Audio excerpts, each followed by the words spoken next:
नमस्कार साथियों। हमारे साथ आज हमारे केस के एडवोकेट औरंगजेब सर हैं, परवेज सर हैं और उपेंद्र सर हैं।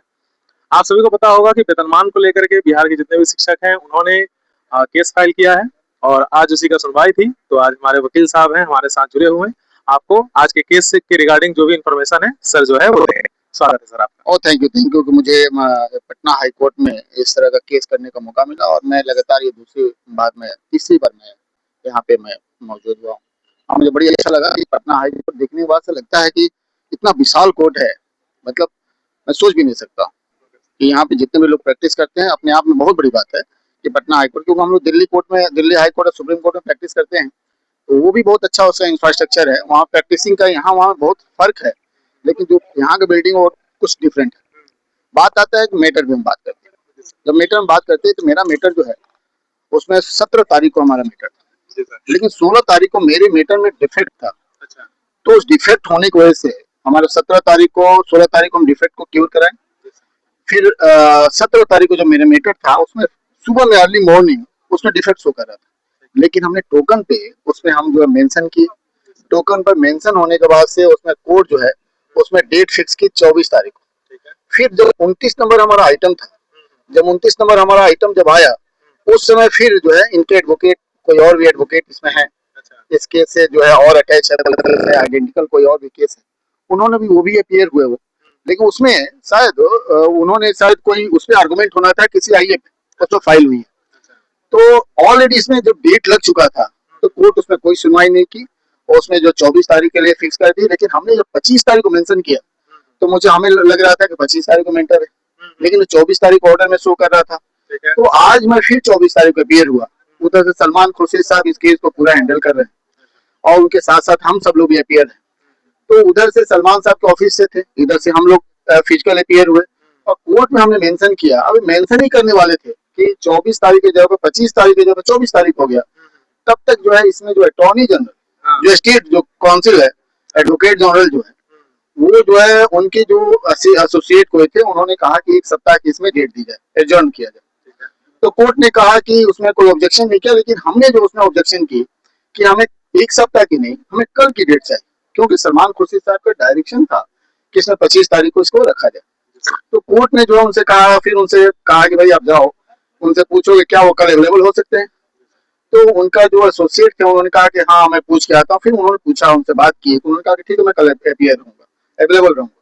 तो कल वो अवेलेबल रहेंगे और उसके साथ साथ हम भी अवेलेबल रहेंगे और दूसरे कोई और भी एडवोकेट जो और भी पार्टी है वो अपीयर नहीं थे।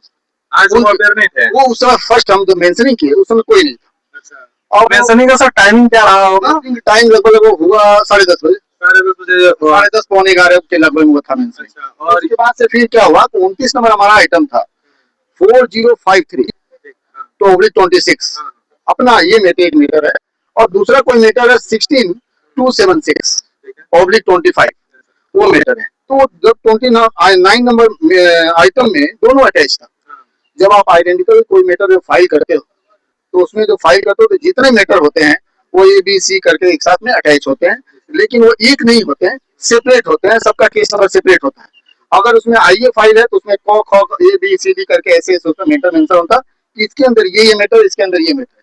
तो अपना मीटर सेपरेट है, उनका मीटर सेपरेट है, उसमें कोई आईए भी शायद फाइल हुआ है तो वो भी मीटर उनके साथ अटैच होगा। उसके बाद इसमें कोर्ट जो है कल की इसमें डेट दे दी। फिर जब 29 नंबर आइटम हुआ, सलमान साहब के ऑफिस से कोई अपीयर हुआ और उन्होंने जब अपीयर होकर इन्होंने कहा कि पिछले बार भी शायद वैसे ही चले गए थे, तो जज ने कहा कि इसमें जो है स्टेट के काउंसिल जो थे उन्होंने खुद इसमें एडजर्नमेंट लिया।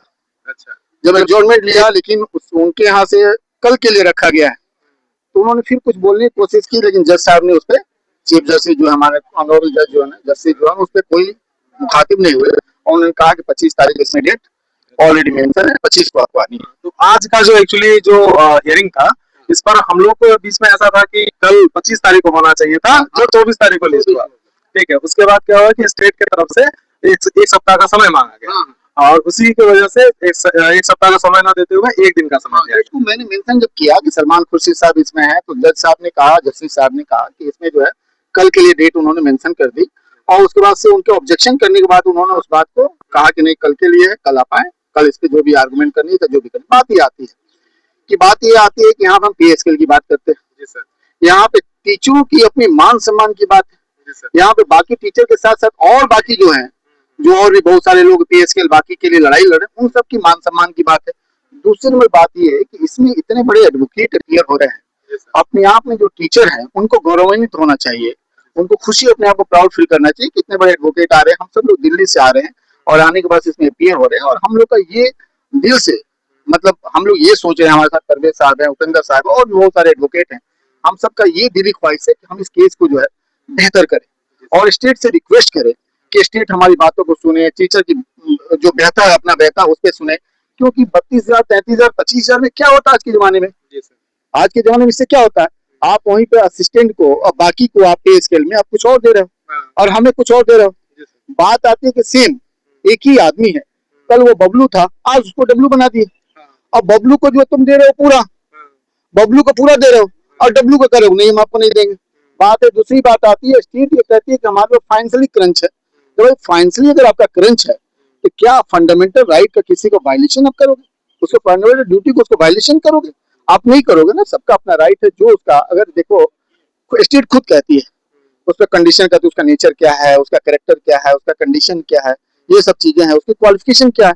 हमारी क्वालिफिकेशन सेम है, हमारा कंडीशन सेम है, हमारा नेचर सेम है, हमारी कैरेक्टर सेम है उससे।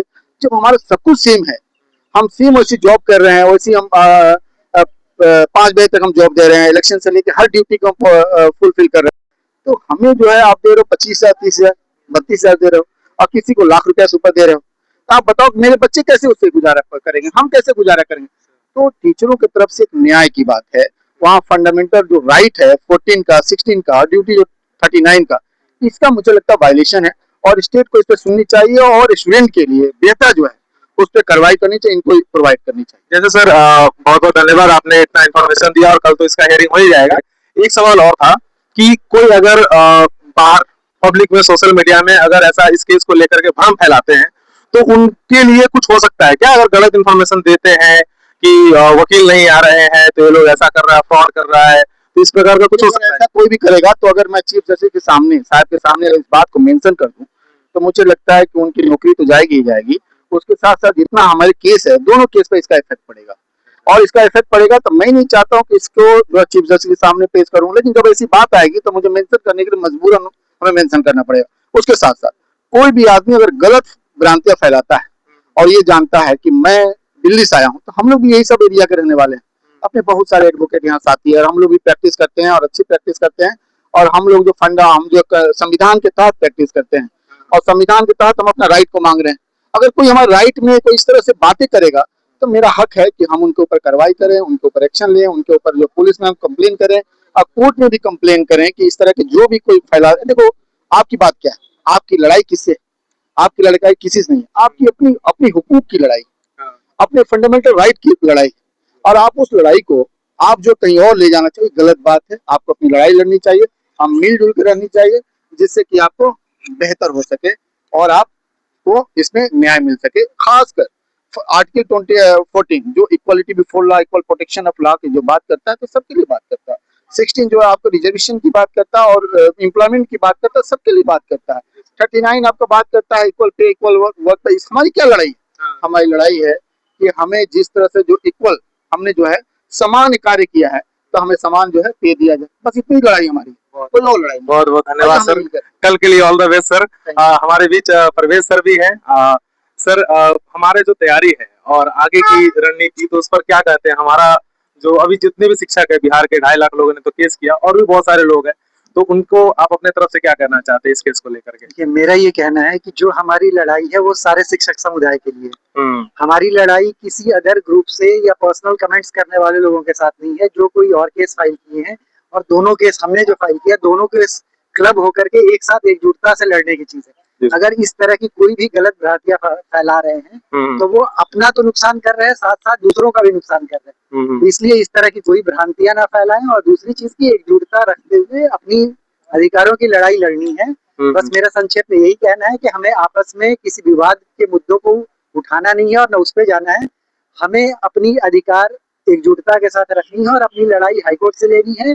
और जहां तक हमें जो राइट मिला है, जिस वेतनमान की हम लड़ाई लड़ रहे हैं, उसको ईमानदारी से लड़नी है, ना कि आपस में किसी तरह की गुटबाजी करनी है और ना किसी से मिसगाइड होना है। इस बात का खास करके ध्यान रखना है।